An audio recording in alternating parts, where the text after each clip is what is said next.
किसी भूखे को रोटी देना एक और बात है, और उसके सम्मान को धक्का न लगे ऐसे देना बड़ी बात है प्यारे।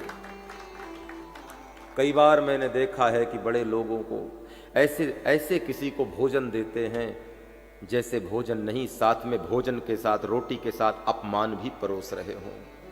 मैं प्रार्थना करूं रोटी 4 की जगह प्यारे किसी गरीब को, किसी भूखे को 2 खिलाना, लेकिन उसके साथ में सम्मान भी खिलाना उसे।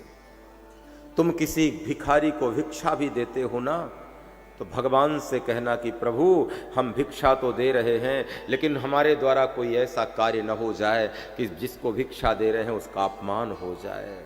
किसी को भिक्षा में भिक्षा देना, भिखारी को भिक्षा देना प्यारे, तो प्रयास ये करना कि सम्मान पूर्वक देना, उसका सम्मान बना रहना चाहिए।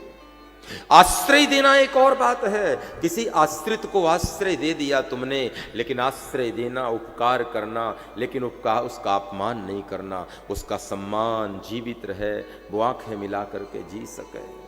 कई बार लोगों को मैंने देखा है, किसी को थोड़ा सा सहयोग करेंगे तो उसके सामने उसके ऐसा आचरण करेंगे, ऐसा व्यवहार करेंगे कि जो जिसने सहयोग लिया है उसको बार बार लगेगा कि प्रभु जीवन में विपन्नता दे देना, गरीबी दे देना, लेकिन ऐसे अवसर मत देना कि किसी के सामने हाथ फैलाने की नौबत आए। रोटी का टुकड़ा देना प्यारे किसी को, लेकिन सम्मान के साथ में देना। जीवन में किसी को कुछ भी देना ये समझ के मत देना कि तुम दे रहे हो, ये समझ के देना कि इसको देने के लिए परमात्मा ने तुम्हारा चुनाव किया है, परमात्मा ने तुम्हें चुना है। तुम भाग्यवान हो कि परमात्मा ने तुम्हें याचक नहीं दाता बनाया है। वो लोग ठीक से नहीं जी पाते साहब जो भिक्षा मांग कर पाते हैं।